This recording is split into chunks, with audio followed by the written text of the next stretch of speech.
Simone Yves Gbagbo a adressé ses vœux aux Ivoiriens ce 31 décembre 2021. Elle a profité de cette aubaine pour inviter les Ivoiriens à la suivre dans le mouvement des générations capables, MGC, frères et sœurs ivoiriens, chers amis de la Côte d'Ivoire. L'année 2021 tire à sa fin.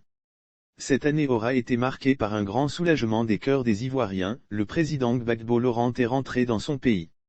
J'ai moi-même bénéficié de l'annulation du mandat d'arrêt que la CPI avait délivré contre ma personne. Que l'Éternel soit béni pour cette clémence. Ces événements n'ont cependant pas suffi à résorber tous ces problèmes qui persistent depuis 2011, et nous subissons leurs conséquences aujourd'hui encore. Simone Gbagbo dénonce le maintien en prison des militaires. De nombreux compatriotes dont des militaires, sont toujours maintenus en prison pour des raisons politiques. De nombreux autres sont encore en exil, en violation de l'article 22 de la Constitution, notre loi fondamentale qui stipule « Aucun Ivoirien ne peut être contraint à l'exil ». Le ministre Charles Blé Goudé, bien qu'ayant été acquitté et libéré depuis le 31 mars 2021 par la CPI, a toutes les peines à obtenir des autorités ivoiriennes, un passeport qui lui permettrait de regagner son pays. Lire sur le même sujet politique, Simone Gbagbo sur les traces de Gbagbo au Ghana, exclusif, même en ce qui concerne Soro Kije Bafori Guillaume, le pouvoir devrait envisager de desserrer l'étau, de sorte que ses nombreux soutiens et parents puissent retrouver la paix du cœur. Des présumés djihadistes sévissent notamment dans le nord et à l'ouest de la Côte d'Ivoire. Dans le quotidien des Ivoiriens, l'insécurité est restée endémique.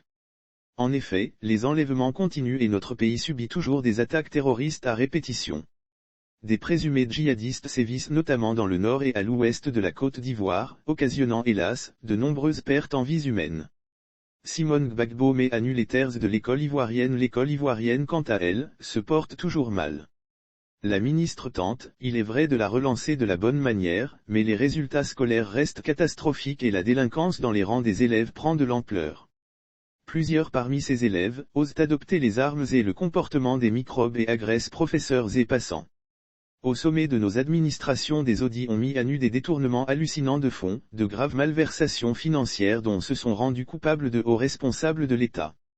Lire sur le même sujet politique, face à des chefs traditionnels, Simone Gbagbo révèle, le combat de Gbagbo n'est pas encore terminé. Cette année 2021 surtout, a vu l'amplification du phénomène des déguerpissements, dans plusieurs communes d'Abidjan dont Koumassi et Yopougon, des habitations et autres constructions ont été détruites sans ménagement, laissant dans le désarroi total, des milliers de familles entières.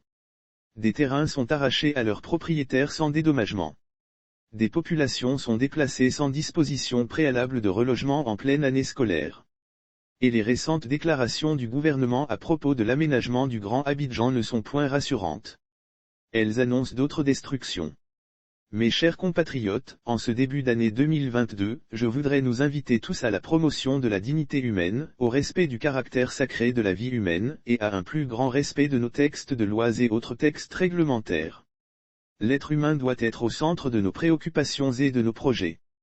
Pour 2022, je forme le vœu que la réconciliation, élément essentiel du processus de sortie de crise, soit une priorité pour les gouvernants. C'est le gouvernement qui a toute la force dans un pays pour réussir la réconciliation. C'est pourquoi j'invite le gouvernement à associer à la mise en œuvre du processus de réconciliation et du dialogue inter-ivoirien, toutes les forces vives de la nation, partis politiques, organisations religieuses, chefs traditionnels, dépositaires de nos us et coutumes, organisations de la société civile, leaders d'opinion, et que dès 2022 s'ouvrent les discussions en vue des réformes des textes et dispositions électorales. Lire sur le même sujet. Côte d'Ivoire, elle décède d'une crise cardiaque à cause de la démolition de son magasin. Je souhaite que le gouvernement mette tout en œuvre pour le retour sécurisé de tous les exilés et leur bonne insertion sociale, académique et professionnelle. Qu'enfin, sortent de prison tous les détenus politiques, civils et militaires. Chers frères et sœurs, chers amis de la Côte d'Ivoire, je vous invite à vous associer à moi pour changer véritablement notre nation, transformer les mentalités, imprimer les valeurs fondamentales en chacun et chacune, élever les murs de la Côte d'Ivoire nouvelle, créer dans ce pays, une société prospère économiquement, socialement et politiquement renouvelée et bien intégrée. Je forme pour chacun et pour tous, des vœux de bonne santé, de longévité, de prospérité à tous égards. Rejoignez-moi dans le mouvement des générations capables, MGC. Ensemble, levons-nous et bâtissons la nouvelle Côte d'Ivoire. Frères et sœurs, chers amis de la Côte d'Ivoire, je forme pour chacun et pour tous, des vœux de bonne santé, de longévité, de prospérité à tous égards. Entrons dans les portes de 2022 avec la force et la joie du Seigneur.